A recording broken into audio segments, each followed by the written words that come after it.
So ಮೊದಲನೇ ಸತಿ ಒಬ್ಬ ಡಾಕ್ಟರ್ ಇಷ್ಟು ಹಾನೆಸ್ಟ್ ಆಗಿ ಅವ್ರ ಒಪಿನಿಯನ್ ನ ಶೇರ್ ಮಾಡ್ತಿರೋದನ್ನ ನೋಡಿರೋದು. ಫಸ್ಟ್ ಈ ವಿಡಿಯೋ ನೋಡಿ, ಅಲ್ಲಿಂದ ಅದ್ರ ಬಗ್ಗೆ ನಾನು ಸ್ವಲ್ಪ ಪಾಯಿಂಟ್ಸ್ ಆಡ್ ಮಾಡ್ತೀನಿ. आपको कोई भी डॉक्टर, दुनिया का कोई भी डॉक्टर आपको हेल्दी नहीं बना सकता है.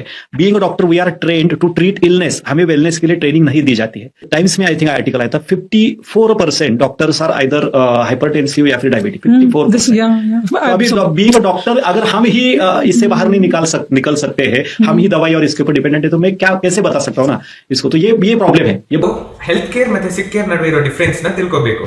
ಹೆಲ್ತ್ ಕೇರ್ ಅಂದ್ರೆ ತಲೆಗೆ ಏನ್ ಬರೋದು? ಡಾಕ್ಟರ್ ಅಥವಾ ಹಾಸ್ಪಿಟಲ್. ಬಟ್ ಆದ್ರೆ ಇದು ಸಿಕ್ ಕೇರ್. ಆಗ ಹೆಲ್ತ್ ಕೇರ್ ಅಂದ್ರೆ ಏನು? Gyms, fitness studios, life coaches, health coaches, ಇವರೆಲ್ಲ ನೀವೊಂದು ಸಿಕ್ ಕೇರ್ದು ಪಾರ್ಟ್ ಆಗದಂಗೆ ತಡೆಯೋರು.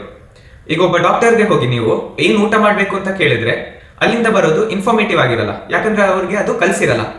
ಹಾಗೆ ಒಬ್ಬ ವೆಲ್ನೆಸ್ ಕೋಚ್ಗೆ ನೀವು ಈ ಕಾಯಿಲೆಗೆ ಏನ್ ಮಾತ್ರೆ ತಿನ್ಬೇಕು ಅಂತ ಕೇಳಿದ್ರೆ ಅವ್ರಿಗೂ ಅದ್ರ ಬಗ್ಗೆ ಗೊತ್ತಿರಲ್ಲ, ಬಿಕಾಸ್ ಅವ್ರಿಗೆ ಅದು ಕಲ್ಸಿರಲ್ಲ. ಸೊ ನಿಮ್ ಗೋಲ್ ಏನು?